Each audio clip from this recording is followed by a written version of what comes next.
The instant the old watchmaker's face drained of color, I knew something was horribly, impossibly wrong. His fingers trembled as he seized my wrist. "Take this off.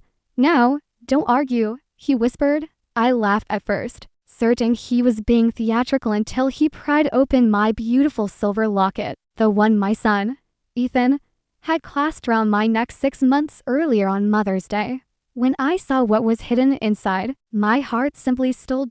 In that moment, every unanswered question about why I'd been slowly wasting away finally clicked into place, and I understood exactly who wanted me dead. My name is Claire Jensen. I'm 36 years old. 6 months ago, I believed my life was solid, not perfect, but earned. The kind of life you build with bleeding hands when you start with absolutely nothing. I became a mother at 18. Terrified doesn't begin to describe it. No money, no real plan, just a baby growing inside me and a future that looked like a wall of locked doors. But I've always been stubborn to a fault. I figured things out, because the alternative was unthinkable. At 19, I married Mark. He worked construction, long days stretching into longer weeks. I took night classes in accounting with a baby monitor balanced beside my textbooks. Ethan's soft breathing crackling through the speaker while I memorized tax codes. Slowly, brick by brick, we built something that felt like stability. We bought a small house in Connecticut. We raised our son. We clipped coupons and haunted thrift stores and celebrated like we'd won the lottery when the mortgage was finally paid off. Somewhere along the way, we stopped merely surviving and started actually living. Then, 3 years ago, life swung an axe. Mark complained about heartburn one ordinary morning. By noon, he was gone. 40-1 years old. A hereditary heart defect nobody knew existed, the doctors explained. One moment he was grumbling about antacids, and a few hours later I was signing paperwork at the hospital, my signature wobbling across every line. He left us financially secure life insurance, the paid-off house, modest savings, about $1.2 million altogether. Not wealthy by any glamorous standard, but enough that I could scale back my hours, work part-time from home, tend my garden, and be present for Ethan during the worst years of his life. Ethan, my whole heart walking around outside my body. He was 15 when his father died, and I watched him grow up and fast forward. By 16, he had a part-time job at a local cafe and kept insisting on contributing to household bills. I told him to save his money, but secretly I was so proud it made my chest ache. That cafe is where he met her. Cassandra Lane. She was 25 when they started dating. Ethan had just turned 16. I remember the first time he brought her home like it's a scene I've replayed 1,000 times. This stunning woman with salon-perfect hair, manicured nails that had clearly never touched a dish sponge, and a smile so polished it could probably convince you to sign away your house without reading the fine print. She was charming, effortlessly warm. She laughed at my jokes, raved about my lasagna, told me I'd done an amazing job raising Ethan. And somewhere deep in my gut, something twisted. Wrong. But I shoved the instinct down hard, told myself I was overreacting, jealous, maybe. What mother doesn't struggle with her little boy falling for another woman? That's normal. That's what I kept repeating. My older sister, Leela, did not shove anything down. Leela is 8 years my senior and has never developed the gene for keeping opinions to herself. That woman is a predator. She said the moment Cassandra's car left my driveway, a 25-year-old circling a teenage boy. She's not in love with him, Claire. She's hunting him. I defended Cassandra. Of course I did. You're being paranoid. Lil, she's kind to him. He's happy. You're creating drama because the age gap looks strange on paper. We argued until we were both exhausted. Leela finally said she'd drop it, but her eyes told me the truth.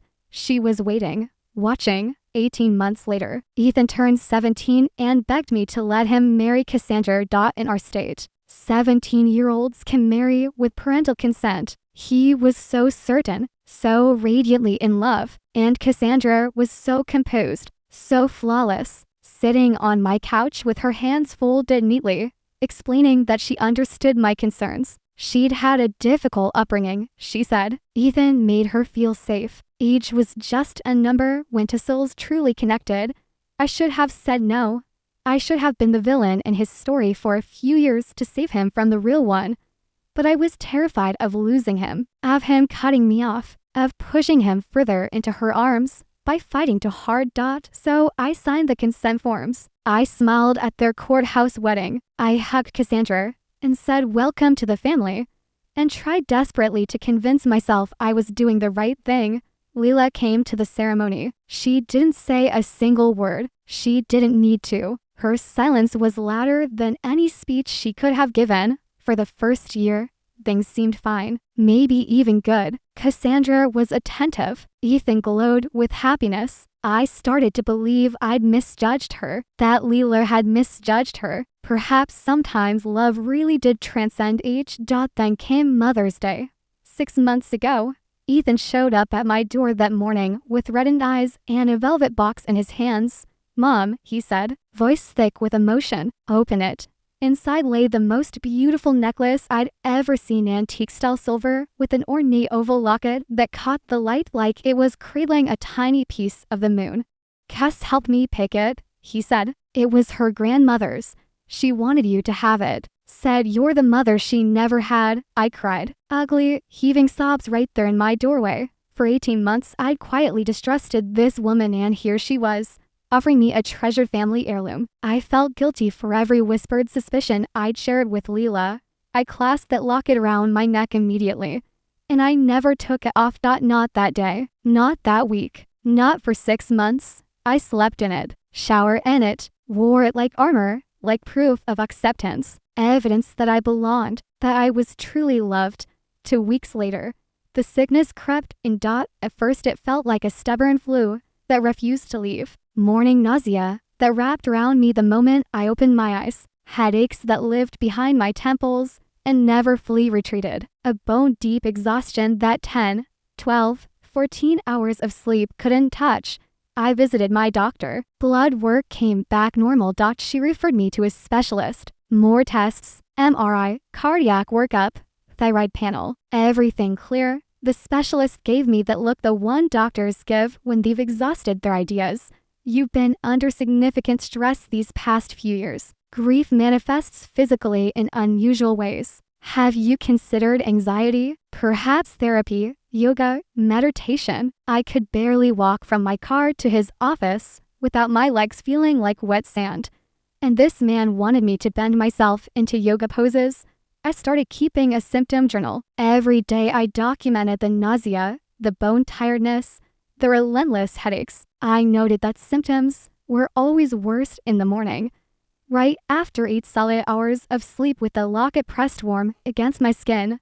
I recorded it like a meaningless detail. I never connected it. Why would I? It was just a necklace, a gift from my son. Leila visited every Sunday. She watched me fade week by week. One afternoon she arrived with a casserole dish and nearly dropped it when she saw my face. "Claire, you look gray." Her eyes flickered immediately to my neck. "Do you sleep in that thing?" It was from Ethan. I snapped, more sharply than intended. She held my gaze. "It was chosen by Cassandra. There's a significant difference. We fought. Again." Leila left hurt. I spent that night crying into my pillow, fingers wrapped around the locket like it was keeping me afloat instead of dragging me under. Meanwhile, Ethan, my boy who used to call 3 times daily to ask whether you could microwave aluminum foil, you absolutely cannot, barely had time to text back a single letter. Marriage changes men, I told myself, but I had no idea how deep the real betrayal ran. Not yet. Before we continue, if you're enjoying this story, real people, real nightmares, real justice, take 2 seconds to subscribe and let me know in the comments where you're watching from. I read every single one, and it truly helps the channel grow. Thank you. 3 months into wearing that locket, I no longer recognized the woman staring back from my mirror. I'd lost 18 pounds, without trying. Food barely stayed down long enough to do any good. My clothes hung off my frame like they belonged to someone else entirely. My thick dark hair, the hair Mark used to call my crowning glory, started coming out in clumps. I'd clean my brush each morning and stare at the tangled mess of strands like they belonged to a stranger. Some mornings my hands shook so violently I needed both of them just to lift a coffee mug. My doctor added essential tremor to my file and suggested cutting back on caffeine, as if coffee was the villain destroying my nervous system. At 36, I looked 50. I felt 80, and still, I refused to remove the locket. Taking it off felt like betrayal, like tearing up Ethan's gift, like admitting Leela had been right about Cassandra all along. That was something I simply couldn't accept. Around this time, Cassandra began visiting more frequently. She'd appear on my doorstep 2 or 3 times weekly with containers of homemade food. "I made you chicken broth, Claire. You need to keep your strength up. I blended this smoothie: kale, ginger, turmeric. It's wonderful for nausea. This herbal tea is incredible for energy." She performed the role of devoted daughter-in-law flawlessly, hovering attentively while I sipped her gritty green miracle drinks that tasted like long clippings and regret. I told her everything was delicious. I've been more honest on my tax returns. Then the helpful suggestions began. "You must be so overwhelmed managing everything while you're this sick," Cassandra said one afternoon, casually rearranging papers on my coffee table like she already lived there. "Have you thought about simplifying your finances? Perhaps adding someone to your accounts just in case something happens?" Even through my brain fog, my accountant instincts snapped to attention. "I'm perfectly capable of managing my own accounts," I said carefully. "Of course you are," she cooed. "I just worry about you so much." A week later, she recommended a financial advisor. "He's practically family," she insisted. "He helped my aunt secure her entire retirement. You'll love him. His name is Colin Mercer. He can come directly here so you won't have to exhaust yourself traveling." Colin appeared in a tailored suit with a smile that felt like a sales pitch in human form. Late 20s, and naturally white teeth. Expensive watch. He spread glossy charts across my kitchen table and launched into an elaborate performance about maximizing yields and aggressive repositioning of assets. Every time I asked for plain English explanations, he deflected. Vague answers, grand promises, subtle pressure. "I've worked in accounting for 15 years. I recognize I'll hustle when I see one. I'll think about it," I said, which, in polite woman code, means absolutely not. For a split second, Colin's polished smile cracked. Then it was smoothly back in place. Later that evening, Cassandra called. "Colin is extremely respected in his field," she said, her voice syrupy, but with a sharp edge underneath. "I thought you trusted my judgment, Claire." That wasn't disappointment in her tone. That was anger, controlled, banked, dangerous. I should have listened harder to that edge. But I was exhausted, so sick, so desperate to believe that someone in my family was genuinely on my side. Then came the weekend that saved my life. My college roommate, Hannah, invited me to visit her in Vermont. I nearly canceled. Just imagining packing a bag felt like preparing to climb Everest. But Leela practically shoved me out the door. "You need a reset," she insisted. "Trees, mountains, air that doesn't smell like doctors' offices. Go." I threw random clothes into a duffel while half-dazed. I was already an hour up the highway when I realized I'd left my necklace on the nightstand. For a moment, I considered turning back. That locket felt like a physical connection to Ethan, tangible proof that Cassandra accepted me. But I was bone-tired. Turning around meant more hours of driving. I continued north. Day 1 in Vermont. Still nauseous. Still weak. I apologized to Hannah every hour for being such a useless guest. Day 2, marginally better. I managed half a sandwich without my stomach rebelling. Day 3, I woke up feeling fine. No nausea, no dizziness when I sat up. My hands were steady. My mind felt like someone had finally opened a window and let fresh air sweep through the fog.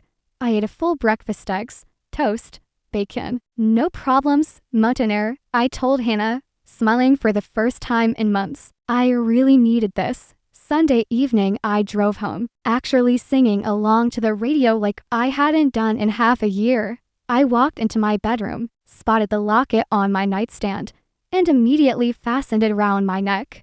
I had missed it, missed its familiar weight, missed what it represented. Monday morning, I woke up and vomited until my throat was raw. By Tuesday, the headaches had returned with vengeance. By Wednesday, my hands trembled so badly I spilled cereal across the counter. I still didn't make the connection. Why would I? It was just a necklace. Ethan rarely called anymore. When he did, Cassandra's voice was always audible in the background, interjecting comments. "Mom, you're being paranoid," he said when I asked gently if we might ever speak privately. "Cass loves you. She's at your place constantly. She brings you food. For God's sake." Exactly, I wanted to shout. Why is a 27-year-old woman spending more time with her ailing mother-in-law than with people her own age? But I was too exhausted to fight my own child.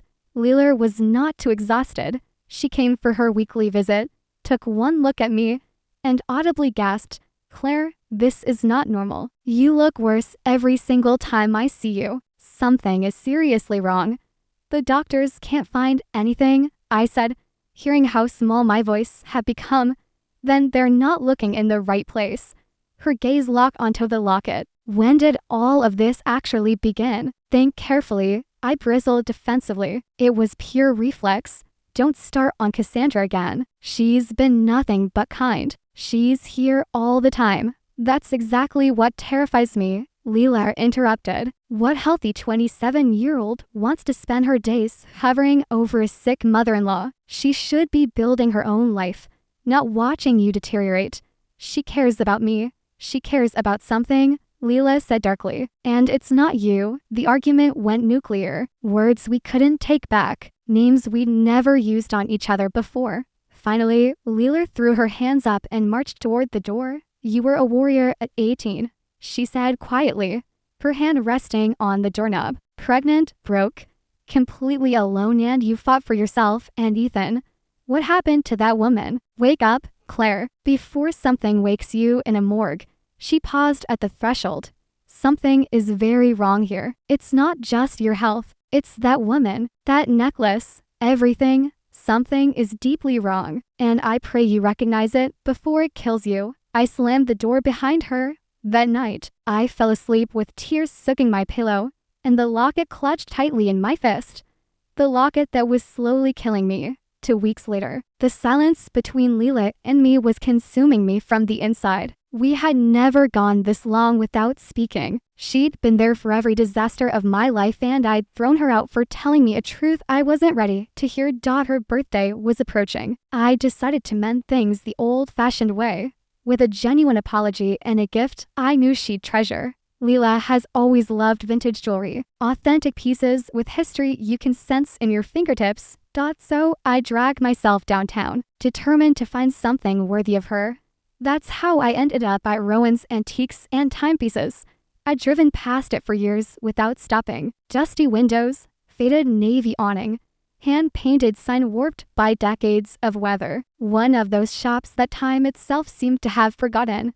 A bell chimed as I pushed through the door. The air smelled like aged wood, brass polish, and paper that remembered countless other hands. Just a moment, a voice called from somewhere in the back. An elderly man emerged from behind a curtain, wiping his hands on a cloth. Late 70s, perhaps early 80s, with silver hair and magnifying glasses hanging on a chain round his neck. "My grandson usually watches the shop," he explained. "He's out on a house call today. I'm Edwin Rowan. What can I help you find?" I explained I was searching for a special vintage piece for my sister. He nodded thoughtfully and gestured toward a gleaming display case. Victorian era on the left, Art Deco in the center. I have some estate pieces in the back that haven't reached the floor yet, if you'd like to see something more unusual. As I browsed, my fingers drifted unconsciously to my own locket. It had become such a constant presence that I rarely noticed it anymore. Edwin noticed. "That's an unusual locket you're wearing," he remarked after a moment. His tone was conversational, but his eyes were unexpectedly sharp. May I examine it more closely? I unclasped it automatically and handed it over. He carried it to the counter and retrieved a jeweler's loupe. Under magnification, he turned it slowly, methodically, like he was reading invisible text that only he could decipher. His expression shifted. First curiosity, then confusion, then something that looked unmistakably like dread. He set down the loupe very carefully. How long? He asked quietly. Have you been wearing this piece? 6 months, I answered. Every single day. It was a Mother's Day gift from my son. His jaw visibly tightened. Remove any other metal you're wearing, he said. Rings, bracelets, everything. And don't touch this locket again with your bare skin. A chill cascaded down my spine. What, why? Please, he said. Trust me. He led me behind the counter to a workbench scarred by decades of careful scratches. I've spent 50 years working with watches and jewelry, he explained as he pulled on thin cotton gloves. Started as an apprentice at 17. Spent 20 years as an inspector for a major manufacturer. My job was identifying counterfeits and dangerous materials. I've encountered some disturbing things. He indicated my locket with a slender probe rather than his finger. This piece has a hidden compartment. The word struck me like a physical blow. A hidden what? He showed me a hair-thin seam running along the locket space. With my naked eye, I never would have detected it. Under magnification, it was barely visible but undeniably present. Modern construction, cleverly disguised as antique, Edwin murmured. Whoever created this was highly skilled, but I've encountered similar techniques in specialty pieces before. Using delicate instruments, he manipulated a microscopic latch. The base clicked open, revealing a small hollow cavity. Inside rested a tiny, porous capsule, filled with grayish powder. My mouth went completely dry. What is that? I whispered. I'm not a chemist, Edwin said, his expression grave. But I can tell you with certainty, it doesn't belong there. And this type of capsule is designed for slow, continuous release. Body heat activates it. The closer it sits to bare skin, the more constant the exposure becomes. My mind raced backward through every morning of nausea, every clump of hair circling the drain. From Montware I'd forgotten the necklace and mysteriously recovered. Coming home, putting it back on, deteriorating again. In manufacturing, Edwin continued, we'd occasionally discover cheap jewelry contaminated with lead or cadmium. Dangerous, but typically the result of negligence. This, he looked up at me with sorrowful eyes. This is not accidental. Someone invested significant money to place a substance inside this locket. Deliberately, I began trembling. Not from illness this time, from dawning horror. This was a gift, I said slowly, from my son, chosen by his wife, Cassandra Lane. She told me it belonged to her grandmother. In 50 years of this work, Edwin said quietly, I've encountered fraud, forgeries, even jewelry designed to conceal contraband. But I have never seen something crafted this beautifully with the explicit purpose of harming someone. He drew a deep breath. You need this analyzed properly by a legitimate laboratory. Today, do you have someone you trust completely? Someone entirely outside of whoever gave you this? One name cut through the fog clouding my brain. Leela. The sister I'd screamed at. The sister who'd been warning me about this woman for 2 solid years. Yes, I whispered. I do. I drove to Lila's house in a trance. The locket sealed in a plastic bag on the passenger seat like a coiled serpent. Tears blurred the highway the entire way. The rational part of my mind was stacking evidence. The rest of me was desperately refusing to accept the implications. Cassandra had selected this locket. Cassandra had watched me weaken. Cassandra had stood in my kitchen shaking smoothies and steeping tea while I slowly died from something hanging round my own neck. I pounded on Lila's door until my fists ached. She answered with her face prepared for round 2 of our battle, then froze when she actually saw me. Claire? Her voice softened instantly. What happened? Are you okay? I shattered. I'm sorry, I sobbed. I'm so sorry. You were right. You were right about everything. Inside, with shaking hands, I recounted everything. Edwin, The hidden compartment. The capsule and its mysterious contents. Lila's expression traveled from shock to horror to a cold, focused rage I had never witnessed on her face before. "I'm going to destroy her," she said flatly. "No," my voice trembled, but held firm. "We need proof. Irrefutable proof. You are proof," she snapped. "You've been poisoned for 6 months. We need something no one can dispute," I said, gripping her hands tightly. "Something a prosecutor can't dismiss. Please, Lila, help me do this correctly." She studied me for a long, waited moment, then nodded decisively. "I know someone from my hospital years. She runs a private toxicology laboratory." We sealed the locket in a fresh evidence bag, drove directly to the lab, and handed it over. "Test everything inside that compartment," Leela instructed her colleague, Dr. Priya Shah. "Every trace, every molecule. Give me 48 hours, Priya replied. "I'll expedite it." 48 hours. 2 days of wearing grooves in Lila's kitchen floor, alternating between tea and antacids. Startling every time the phone made a sound. "My daughter-in-law gave me a necklace designed to kill me," I said at one point, cut between laughter and tears. "And I thought the worst gift I'd ever received was that diet cookbook from my college boyfriend." Leela didn't smile. Neither did I. Really. When the call finally arrived, my hands shook so severely I nearly dropped the phone. "Claire," Priya said, "we identified thallium sulfate." Thallium, a colorless, tasteless heavy metal that served as a poison for over a century. It systematically attacks nerves, digestive system, hair follicles. In small, continuous doses, it mimics a dozen other conditions. Most physicians never think to screen for it. Every symptom I'd experienced over those 6 months matched textbook thallium poisoning precisely. "At your estimated level of exposure," Priya said gently, "another 6 to 8 months would likely have caused permanent organ damage. A full year, you might not have survived." I sat in Lila's kitchen with the laboratory report resting in my lap and felt something fundamental shift inside me. For the first time in 6 months, I didn't weep. I got angry. "If you're still here with me, thank you. It means more than you realize." If you haven't subscribed yet and you want more stories about ordinary people confronting extraordinary evil, this is the perfect moment to do it. It helps me continue telling these stories. The laboratory report changed everything. Thallium sulfate, concealed in a custom compartment. 6 months of calculated, methodical poisoning disguised as a sentimental gift. "We go to the police," Leela declared, "tonight." "And say what exactly?" I responded. "That my daughter-in-law gave me a poison necklace, shield and night everything. Claim I'm paranoid, delusional from illness, and Ethan will defend her." "You have evidence." Leela struck the lab report with her palm.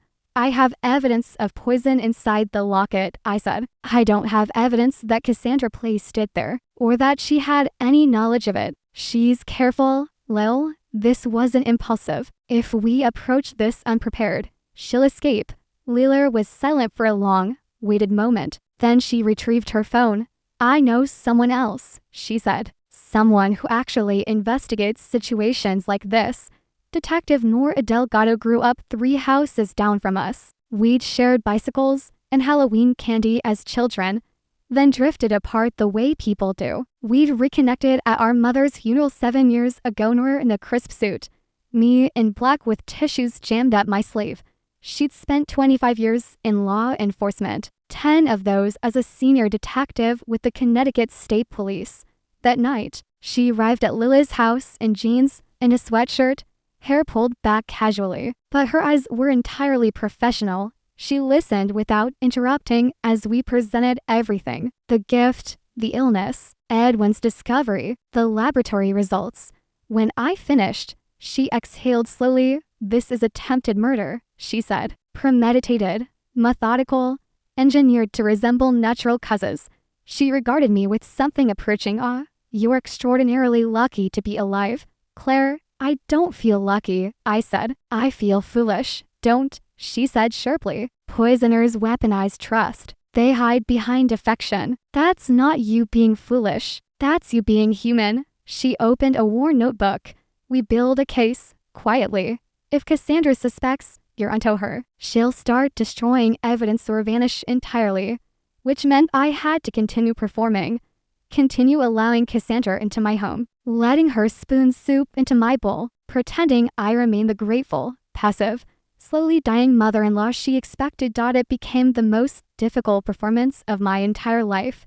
Just a few more weeks, Nora promised. Let us handle the investigation. Her team began digging. The cyber unit traced purchases of thallium sulfate. It had been acquired online through a shell company, paid for using cryptocurrency. Considerable effort had been invested in maintaining anonymity. But criminals invariably make mistakes. Cassandra's old college email, the one she'd probably forgotten she ever used for anything significant, that traced the necklace to a jeweler overseas who specialized in custom emergency medication lockets typically designed for patients requiring immediate access to epinephrine or nitroglycerin for the right price. He didn't question what clients placed inside. Cassandra had discovered a far more sinister application for his expertise, but Nora wanted additional evidence. Email trails are valuable in court, she explained. Recorded admissions are better. We need Cassandra to speak openly. We need her to reveal her motive. I considered the past months, the persistent nudging, the financial advisor, the talk of simplifying everything, the gentle, relentless pressure to add her to my accounts. She's after my money, I said. The words felt suddenly perfectly obvious. She's been maneuvering to control my finances for months. What if I finally agreed? Nora's mouth curved into a grim smile. That's our hook. Then she shared something that made everything crystallize into a terrifying larger pattern. Colin Mercer, the advisor Cassandra had promoted so insistently, was already under federal investigation. Multiple elderly clients had entrusted their life savings to him and watched everything disappear. The FBI had been quietly constructing a fraud case for 18 months. And Colin wasn't simply a family acquaintance. He'd dated Cassandra for 3 years during college. Officially, they'd separated shortly before she met Ethan, but phone records revealed they'd never actually stopped communicating. Hundreds of calls, thousands of messages. They weren't former lovers. They were active partners. The scheme assembled itself in my mind like a poisonous blueprint. Cassandra targets Ethan young, grieving, inexperienced. She overwhelms him with attention, gradually isolates him from friends and family, steadily draws him away from me. She convinces him to marry young. Then she begins devotedly caring for his ailing mother, slowly poisons me in a manner no physician would think to investigate. I die. Doctors attribute it to tragic, but natural causes. Ethan inherits everything. But Ethan trusts Cassandra completely, so effectively, she controls the money. Colin assists her in transferring funds to offshore accounts. They disappear together with my life savings. My life, apparently, had a price tag of $1 million to them in 3 decades of police work. Nora remarked, I've encountered plenty of incompetent criminals, but registering your actual name on an email connected to a shell company that purchases poison, that's remarkably stupid. If I hadn't been so furious, I might have laughed. The FBI agreed to coordinate with Nora's investigation. They already wanted Colin. Attaching attempted murder charges would seal everything permanently. We simply needed Cassandra to take the bait. Ethan, I said quietly during one of our planning sessions. Did he, Nora, was he aware of any of this? Any of it? She shook her head. We've examined his records thoroughly. Bank accounts, phone, email. Nothing connects him to the purchases. What we did discover is that Cassandra was filtering his communications. Filtering. She configured forwarding rules on his email, deleted some of your texts before he could see them, controlled when and how he communicated with you. My throat constricted painfully. My son wasn't a conspirator. He was collateral damage. The following day, I telephoned Cassandra. Cass, I made my voice sound frail and defeated, not difficult, because I still was. I've been reconsidering what you suggested about letting someone assist with my finances. You were right. I'm too unwell to manage everything myself. I could practically hear her smile radiating through the phone. "Oh, Claire, that makes me so relieved. I've been so worried about you. Why don't we all share dinner this weekend? You, me, Ethan, we can discuss everything properly. Saturday works," I said. I ended the call and met Nora's eyes. She took the bait. I said, "Good." Nora replied, "Now we set the hook." Saturday evening, Cassandra's house resembled a magazine photograph. Candles ranged artfully on a table, white roses in crystal vases, expensive red wine breathing on the counter. The air carried scents of roasted chicken, roasted garlic, and betrayal. A neatly dressed woman sat to the side with a leather portfolio balanced on her lap. "This is Tessa," Cassandra said warmly. "She's a notary. I thought we could make everything official tonight so you won't need to exhaust yourself traveling all over town." I smiled weakly. "That's very thoughtful, Cass." Tessa was actually Officer Tessa Cole, working undercover. Her notary license was entirely legitimate. Nora had arranged that, but so was the badge concealed in her bag. Outside, unmarked vehicles waited on nearby streets. Nora sat in one of them, monitoring everything through the wires secured beneath my blouse. Leela accompanied me. I tried to convince her otherwise. She'd refused. "I'm not letting you enter that snake pit alone," she declared. "You can't prevent me." So we walked in together. Two sisters, one of us wired, both of us terrified. Cassandra welcomed us with a performance worthy of Broadway. "Claire, you look exhausted. Please sit down. I prepared your favorite." She ladled soup into my bowl with exaggerated care, touching my arm like we shared genuine closeness. Even then, I had to acknowledge her skill. Her acting was masterful. She deserved recognition, preferably something heavy and metallic, permanently attached to a prison wall. Ethan hovered in the kitchen doorway. His eyes shadowed. He'd lost weight too. Deep worry lines had carved themselves round his mouth that hadn't existed a year ago. He sensed something was wrong. He simply couldn't identify what. Dinner was pure agony. Cassandra chattered about home renovations and recipes she'd discovered online. Leela responded in clipped, minimal syllables. Ethan kept studying all of us like he was attempting to solve a puzzle with crucial pieces missing. Finally, Cassandra cleared the dishes and produced the leather folder. "I had my attorney prepare these," she announced cheerfully. "Standard durable power of attorney. It simply authorizes me to handle matters if your condition worsens. Paying bills, communicating with banks, that sort of thing. Completely routine." She slid the documents toward me and positioned a pen on top. "All you need to do is sign here, and here, and here." Her manicured finger tapped 3 signature lines. "Then you'll never have to burden yourself with financial concerns again." My hand trembled as I lifted the pen, partly theatrical, partly because even knowing the plan, even wired and surrounded by officers, this was genuinely terrifying. I hovered the pen above the first signature line. Then I set it down. "Before I sign anything," I said quietly, "I want to discuss my necklace." For the first time all evening, Cassandra's smile flickered. Just a fraction of a second, but I caught it. "Your necklace," she echoed. I reached into my purse and withdrew the clear evidence bag.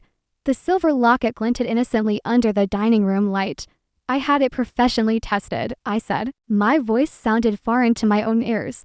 "Calmer, colder, tested." Her hand tightened around her wine glass. "Why would you possibly? It contains a hidden compartment," I continued, speaking directly over her, "with a capsule of thallium sulfate inside. Slow-release poison. 6 months of exposure against my skin."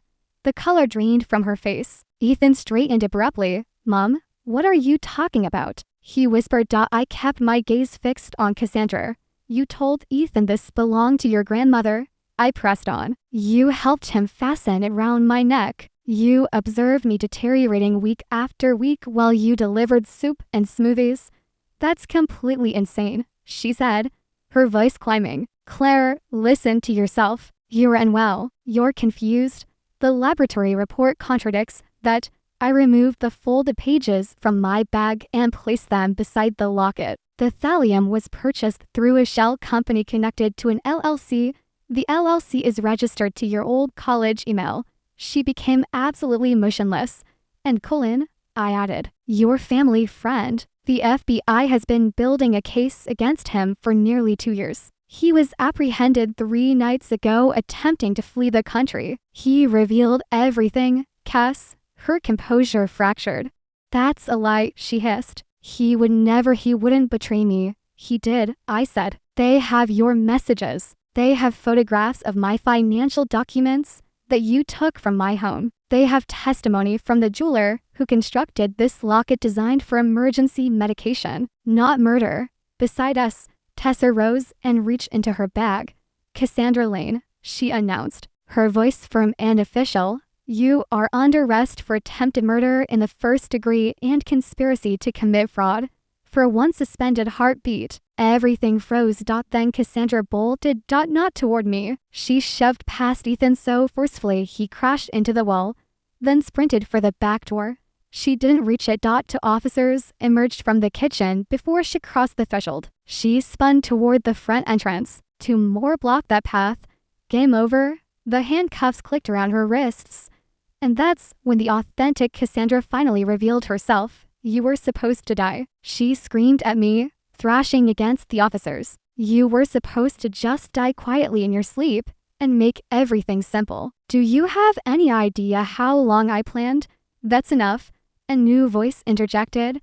Detective Nora Delgado stepped through the doorway. Badge displayed. Remove her from the premises.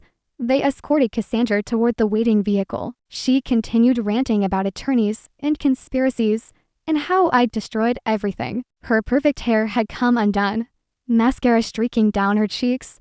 I turned to Leela. You know what? I murmured. I've wanted to see her rendered speechless for 2 years. I'll accept this instead.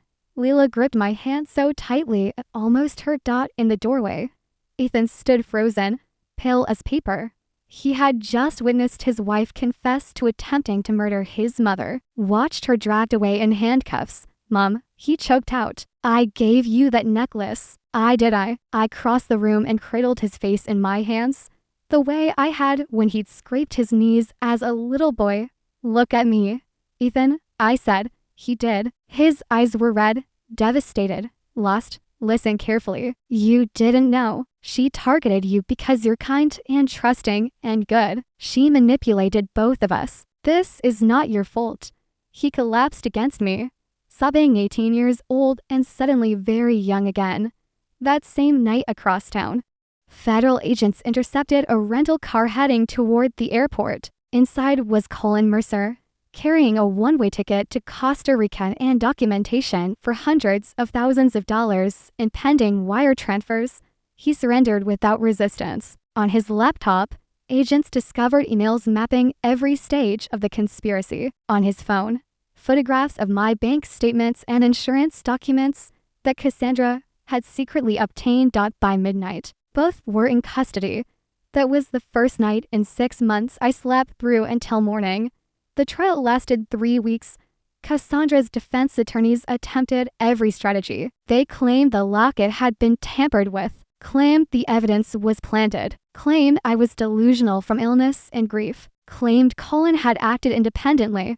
But the documentation was unassailable. The jeweler's testimony was unambiguous. And when the prosecution played the recording from my wire, Cassandra screaming, "You were supposed to die," you could observe the jurors' expressions hardening into certainty. Guilty. Attempted murder in the 1st degree. Conspiracy to commit murder. Fraud. She received a sentence of 25 years to life. No possibility of parole for at least 20. She didn't weep when the verdict was announced. She simply stared at me, her eyes empty, like she was memorizing my face so she could hate it for decades. I returned her gaze without flinching. Colin accepted a plea agreement in exchange for testimony against her. 18 years in federal prison. He wept at sentencing. Cassandra didn't look in his direction once. Within 2 weeks of permanently removing the locket, my nausea vanished completely. Within a month, soft new growth began filling the bald patches across my scalp. My hands stopped trembling. Food remained where it belonged. 3 months later, I had regained all the weight I'd lost. Color returned to my complexion. My physician described it as an extraordinary recovery. Whatever was affecting you, she said, Your body has responded beautifully. I eliminated some poison, I replied. In more ways than one. The locket was donated to a forensic science program at a local university. Students now analyze it as part of their training. A beautiful weapon.